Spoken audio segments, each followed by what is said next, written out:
Let's talk supplies. So for this pattern, you will need a tapestry needle to weave in your ends, scissors, a crochet hook. I will be using the size G 4mm. This is a Furls Streamline. I love how every single one of their streamlines is unique in the way that they're made, and I love the swirls. Then you will also need some yarn. This is from We Crochet. This is a comfy cotton fingering weight. I love this yarn. I've used it for several patterns. The drape is really nice. It's also really, really soft and perfect for a summer top. So let's get started and let's make this queen bee top. For this video, I will be demonstrating the size small. So I have gone ahead and chained 141 chains. If you don't like chaining, feel free to do a foundation single crochet for this first round. What I will do after chaining 141 is I'm going to start working in the round continuously, which means in my very first chain when I started, I am going to single crochet a stitch. I'm not doing any joining or chaining ones at the end of each round, which means a stitch marker can be quite crucial for keeping track of your rounds. So I'm going to go ahead and mark the very first stitch here of this round. And I like to work into the back humps of these chain stitches, which means I'm not working into these V front loops. I'm working into this bottom part of the chain. So we will go ahead, and for this very first row, it's simply single crocheting in each stitch around. But I want to note that the next round and all of the rounds for the colorwork section will be worked in split single crochets. What that means is we will want to make sure we have space for when we start working those stitches. So when you do a single crochet and you yarn over and you pull up a loop, you'll want to pause, and you want this loop to be pulled up just a little bit more than you normally would to be the height of your first loop on your hook, then complete the single crochet. The reason being is it makes this V stitch have more space. So when we work back into those for the next round, it's a bit easier. So go ahead and for size small, single crochet 141 stitches all the way around. Now that we are finished with round one, it's time to start round two, and I want to go over a couple things first. First, I want us to take a look at a colorwork chart. So for this chart, it will always be worked, every single row will be worked from right to left. So we would start at the bottom right, work all the way left, and if you'll notice there's some red lines on here, that indicates our repeats. So those repeat areas would be done again and again until you get to the end of the round. So we're working this from bottom to top, from right to left, every single round. So for round two, and every round after this doing the color work, every stitch will be worked as a split single crochet. What this means is we'll be working into the center of the stitch instead of the two loops on top. So if we look at the front of stitches, we see the V's. We'll be going in between the V's on the front, and on the back side, it looks like upside down V's, and we'll be coming through the upside down V on the back. We will not be joining and chaining for these rounds. They're just going to be worked continuously. So I'm going to move my stitch marker, and for the very first stitch in round two, it will be done in the honey color. So I'm going to insert my hook in between the V's, and if I look on the back, it goes in between the upside down V. I'm going to yarn over, pull up a loop.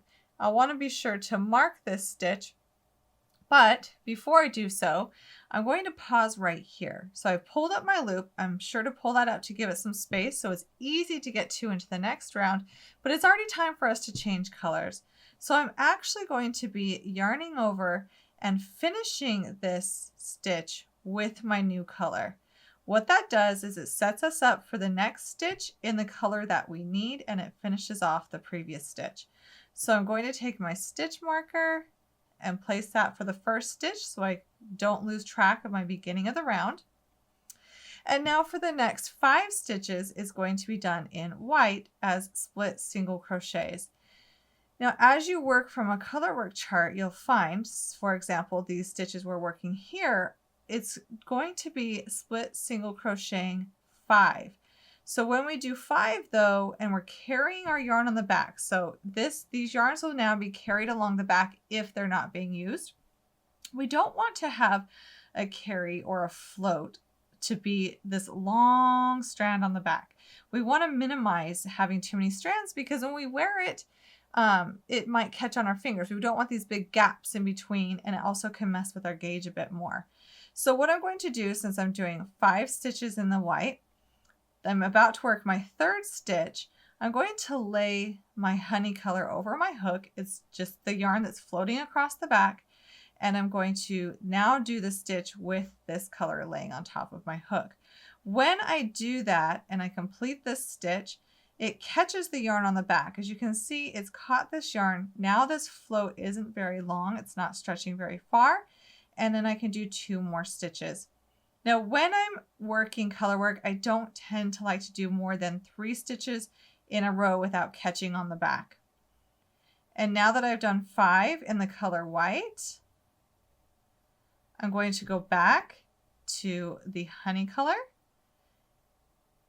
and notice how I've yarned over and pulled through those 2 loops because I've changed colors to set up for the next stitches. And I will do 3 stitches in the honey color. So I have this chart written out. You can go by the written pattern, or you can follow the visual chart, or I also have a color block in the pattern too. There's just different ways to get the same stitches, but whatever's most comfortable for you to work through. Now for this next section is a long stretch of color white. So even when you're doing really, really long stretches of a certain color, about every 4th stitch, so no, like I don't like to go farther than 3 stitches in a row. So after I've done 3 stitches, now in this 4th stitch, I'm going to lay the color I'm not working over my hook and then go back to working in the color that's on my hook. And that way it's just going to catch this yarn on the back, and we're not going to have too long of strands or floats across the back. So I would work from the chart, from the written pattern, or from the color block pattern and complete these color work sections. This is the part where it just takes time. Now, if you're having a hard time working the split single crochet, the main thing I find is you're pulling up the 2nd loop so that it's easy to get into the next time you go around. I think that this is such an easy stitch for me to work now, but I understand if you feel frustrated and you're not as familiar with the split single crochet, it can take a minute to get used to because you want to just, tension is the most important thing, which is why it's important to pull up that 2nd loop as you go working the stitch, just to pull that up. This should not be hurting your hands at all. This should come very easily. It shouldn't be difficult. If you find that it is, maybe adjust your tension to make sure that it works just as easy as a single crochet. Now, if you're super, super frustrated, this will change the gauge and it will make your top a bit longer, but you could choose to work these in regular single crochet or in the back loop only. By working in the split single crochet, our stitches aren't quite as high, so our gauge would change vertically. I'm going to let you go work this from the chart. I'll come back and show you a little bit of my progress, but this is the concept that you need to know in order to work this around and around and around every single row without joining, following the instructions. So I want to come back and show you that with a few more rounds, it gets a lot easier to work. Those first few rounds, especially since you don't have a lot to hold on to with your left hand, it kind of feels a bit more difficult. But once you get working this fabric, it really starts to glide just like doing a regular single crochet stitch. But of course, we're doing that as a split single crochet. And that gives us this nice knit look for the bottom part of this top. So notice I'm working continuously, like I had said, and you don't see a seam. I prefer working in the split single crochet doing it this way because if we do join and chain 1, there is a very unsightly seam. We might end up having a little bit of color jogging. I don't think it will be that noticeable, way less noticeable than a seam. So that's why I use a stitch marker and we work this continuously in the round. And so from here on out, I'm just going to be working from either the written pattern, the color blocks, or the chart. I personally prefer a chart. It's just something I'm used to. and I will be making this beautiful design. And as you see, as I get in here, I've just barely started this awesome queen bee, and I cannot wait to see how this works up. Now notice on the back, none of my floats are too long. If you know, we have a lot of stretch of colors going on in this white area on the back, we'll see that I have floated the yellow across it by catching it every few stitches, and that makes it so that it's more comfortable to wear as well. So you keep on working this and come on back when we've got that colorwork portion completed. So now that you've completed the colorwork portion of this top, it's time to work more of the body until we get to the point where we want to do something for the underarms. So this is also this next section. I just want to know it's also a great section to add or decrease depending on the total length you want for this garment. Remember, we will be doing a ribbed edging at the bottom of this, so account for that. We come back and do that later, so just account for the amount of edging, and then you'll want to calculate, sometimes just by holding it up to you, what you want the length to be until the point of your underarms. And this is next section is where you can either add more rows or decrease rows based off of what you feel like works best for you. So what we're going to be doing is we're going to still be working in the round, but we're going to stop working in that split single crochet. The last round I did was just a solid round of our white color. And now I'm going to start by working just a little bit of a textured stitch. My very first stitch in this round, I'm going to work a single crochet into the back loop only, and I'm going to go ahead and mark that stitch. However, if you want to make this simpler, you can always mark the front of this stitch and just follow it up and not have to move the stitch marker every single round. So I've done that before, where I'll just simply mark the front of a stitch, and that stitch lines up really well that I can tell where it's at. And now for the next stitch, I'm going to just do a regular single crochet, and then the next stitch will be in the back loop only, and the next stitch will be a regular single crochet. This will be the repeat for quite a few rounds here. So since this pattern is an odd number of stitches for every round, this is going to work out quite beautifully. So for this very first round, we're just working into the previous stitches, and we can't quite see what texture this will create. But as we work around, we will start doing like single crochet stitches into every stitch that we had worked the back loop from before. So it kind of works opposite by the nature of being an odd stitch count. It creates a wonderful texture without a ton of work or thought. So you're simply doing a single crochet into the back loop and then a regular single crochet. So continue to work that for the length that you like. And then also we'll come back once we get this portion done. And I do highly recommend at that point, I find it easier. We can block later, but sometimes I like to block this bottom part of the colorwork quite aggressively, because as you can see, we've got a decent slant going on here. Blocking can really take that out. So go ahead and keep on working this texture stitch. You're just going to single crochet and a regular single crochet, and then single crochet the back loop only, and you just keep rotating between those two stitches around and around and around until you get back to the beginning of the round and the length that you want, and then come on back. So after getting your queen bee top to this point, where this is the section you will want to either add or decrease rows to change the length of this. Now remember, we'll have about a 1-inch ribbing at the bottom here, so account for that. But this is the point where it would be under your arms, where we're going to be working from here on out. So measure from the point under your arm to the length that you would like. We're going to go ahead and we're going to switch colors here, and we're simply going to do one round with this honey color, slip stitching into every single stitch around.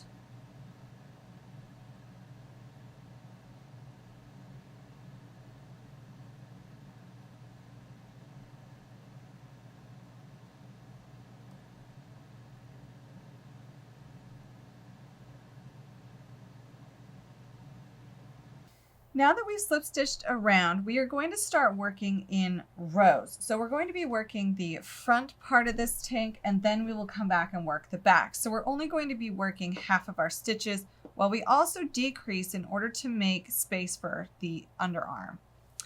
We will be working in the back loop only for this row, which means for this slip stitch, we will only be working in that back loop, letting that front loop be a nice crisp line.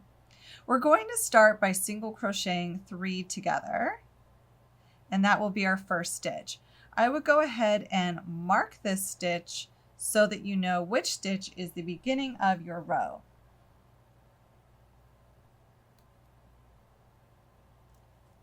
And now we're going to single crochet for 64 stitches for the size small.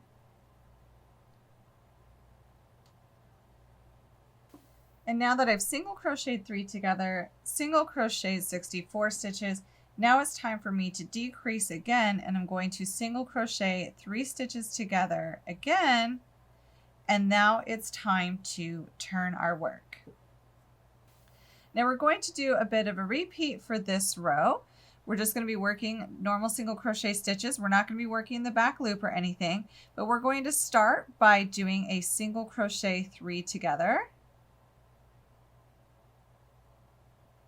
And then we're going to single crochet until the last 3 stitches of this row and do another single crochet 3 together.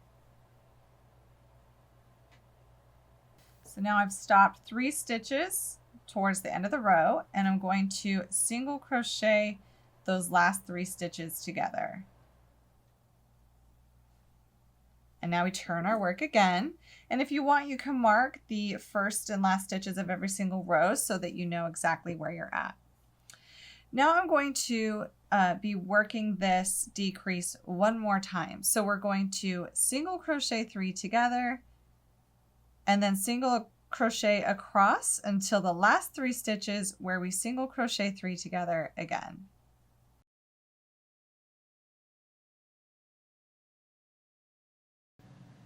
Now for the very top of this fun summery design, I wanted to have a little bit of open work. So we are going to start by doing a stacked single crochet on the edge. I love doing stacked single crochets instead of chains. So if you're curious about stacked single crochets, I do have a blog post and video on that. So I've got my stacked single crochet. It's always a good idea to go ahead and mark the very first stitch in the row. And now I'm going to chain 1, skip 1, and half double crochet. Chain 1, skip 1, half double crochet. And we're going to repeat that all the way across.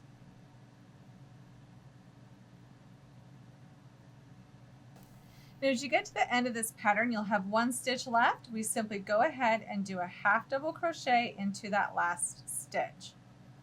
And now we're going to go ahead and turn our work, and we're going to repeat that a little bit on this row. So we're going to do the first stitch in the row as a stacked single crochet just for a cleaner edge. And now I'm going to chain 1, skip 1, and half double crochet into the chain space. And that's what we're going to repeat across. Chain 1, skip 1, half double crochet into that chain space. And now repeat that all the way across for this row. Now repeat that row until you have a total of 6 mesh rows, and then go ahead and fasten off your yarn. So it just creates a nice little mesh top here that's part of our boat neck. But we brought our arms in a little bit to make a bit of space so it doesn't fall over our shoulders too far. So now that we've got the front done, it's time to move on to the back. We're going to go ahead and have the right side of our work facing us, and we're going to join our yarn to the next stitch over from the last stitch that we worked, and we're going to repeat those instructions from the front side.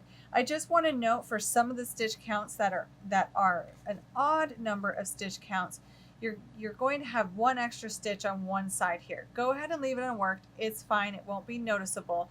So you're simply just going to join to the right side on the back and then follow the exact same instructions as the front side. So now that I have worked both the front and the back, it's time for me to fasten off. And you can leave a long tail so that you can do the shoulder seaming on this. It's time for me to get friendly with my yarn needle, because I've got a lot of ends to weave in that I haven't so far, but especially because we need to do some seaming up top.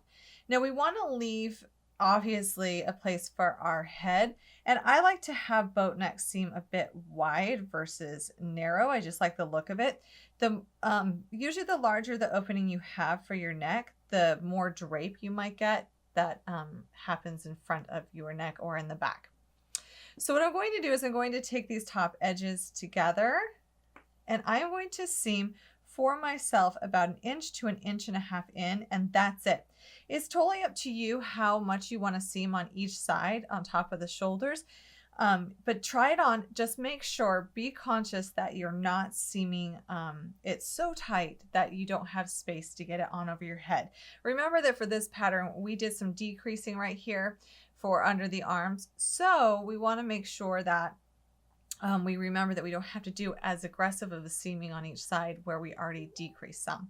So go ahead and place these sides together, and then simply using either a whip stitch or whatever you're comfortable with, decrease or seam these sides, these top seams together. I'm going to go about 1 inch, 1.5 inches.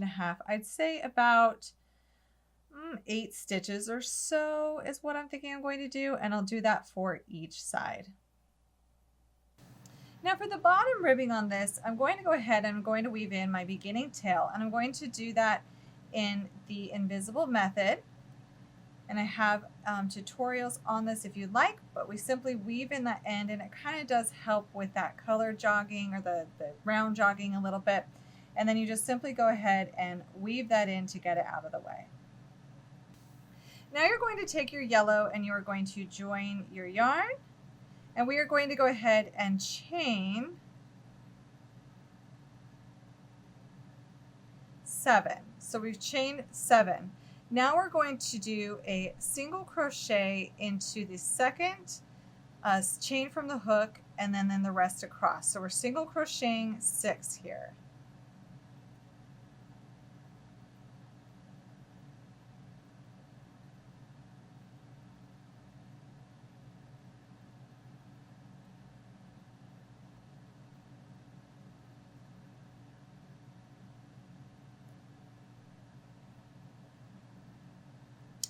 Now that we've single crocheted 6, we are going to go ahead and slip stitch 2 from the body in the next 2 stitches. So you're going to slip stitch 2 stitches from the body.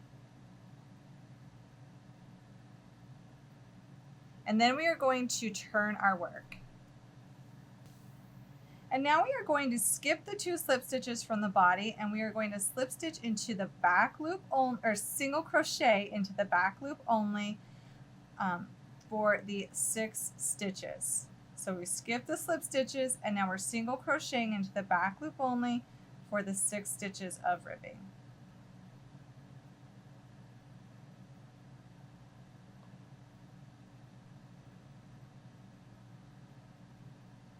And now we are going to turn our work again.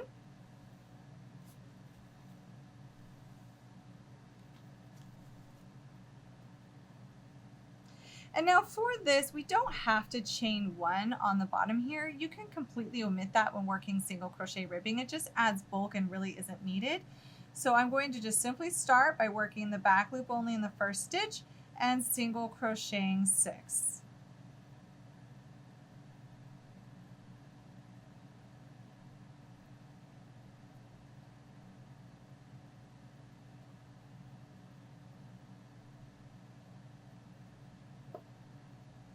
And now once again, I'm going to slip stitch the next 2 stitches from the body.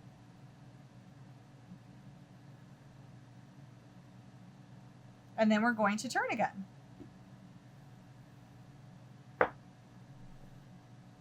So now we're simply doing repeats of rows 2 and 3. I'm going to skip the 2 slip stitches from the body, and in the back loop only, I'm going to single crochet 6.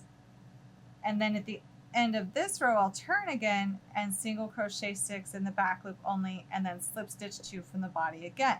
So you're just simply repeating 2 and 3, rows 2 and 3 over and over until you've gone all the way around the bottom of this tank top.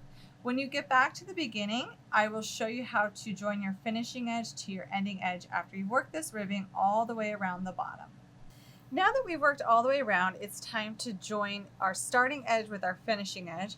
And to do that, we are simply going to start by slip stitching these together. So we will insert our hook into the back loop only of our current row, and then we're going to go to our very first row and insert our hook into that loop, yarn over, and complete a slip stitch. So you're slip stitching through both loops from this body. So keep working down those stitches, the back loop of the current row and the loop from the first row, and slip stitch. Go ahead and pull the end out and then weave in your ends, and you've got that bottom ribbing. And just like that, you have a fun new fitted summer top with a beautiful boat neck that really looks nice with this stitching on top. And the color work is just so much fun. And of course, with the comfy fingering weight cotton, it's great for those hot summer months. It's a much more comfortable sweater to wear than wool during the summer months. So I hope you enjoyed this as much as I did, and come on back soon for more. And don't forget to hit that subscribe button. You don't want to miss any future projects. Enjoy the rest of your day.